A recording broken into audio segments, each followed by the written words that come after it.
My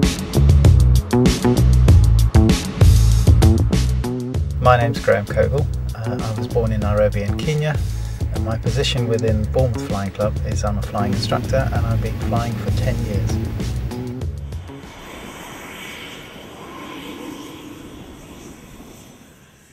I got into flying when my mother bought me it was actually a gliding lesson initially.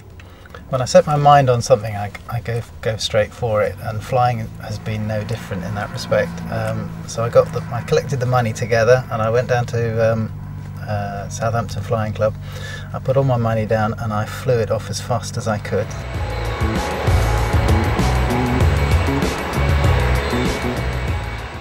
Favourite plane to fly here is the Partenavia, and that's the one I'm sitting in right now. The reason I like this one, it's a twin engine aircraft, which for me is something a little bit different to fly. I think it's a very, very pretty aircraft. I just enjoy it.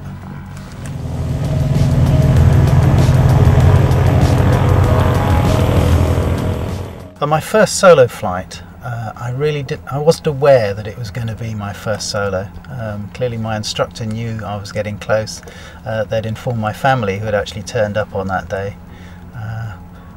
The first I really knew about it was when the instructor left the aircraft and said, right, go out and do one solo by yourself. There's a lot to do to get an aeroplane ready prior to flight. You've got checklists to follow, but underneath you've got the butterflies really fluttering, and it's really quite exciting, but you need to make sure that everything's set and you're ready to go. The flight itself was reasonably straightforward, but it's trying to fly an aircraft and be excited all at the same time. It's quite a challenge.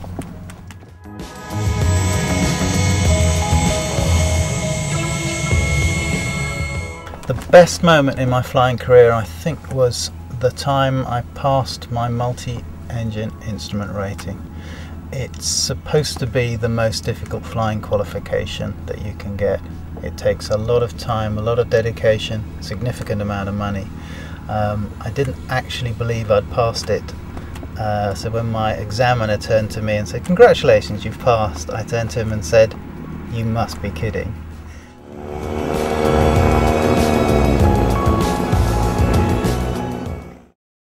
Probably the biggest challenge I faced in actually flying an aircraft is the time when we had an engine failure. We were flying a twin engine aircraft. I was on instruments, so I had no view of the outside world. We'd done a low approach and a go around to a small airfield. My instructor's job was to simulate failing of one of the two engines. This he did. As the student, I had to sort out the aircraft, make sure it kept flying, shut down the engine that we had the simulated failure with. All this happens relatively close to the ground, so we're 500, 600, 700 feet above the ground. Whilst all this was going on, we had a problem with the other engine. So we found ourselves in a glider, effectively, with no power to the engines, so we had to deal with that situation by bringing up the engine we knew that was good, the one that we'd simulated a failure with.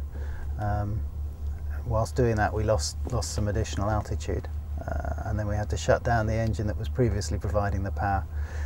We were quite a long way from home on that day.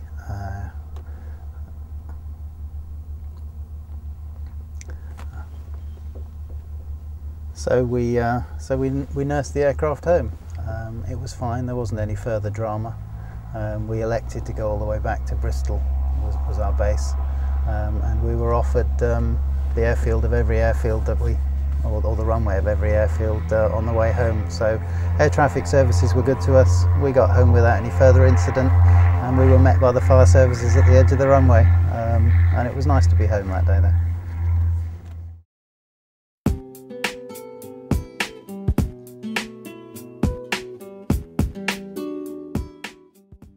So what does the future hold for me?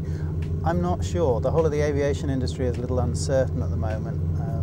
It seems to be contracting at present, and that puts a lot of skilled pilots into the market. So there aren't currently the opportunities for people to move up from the bottom level, which is effectively where I am.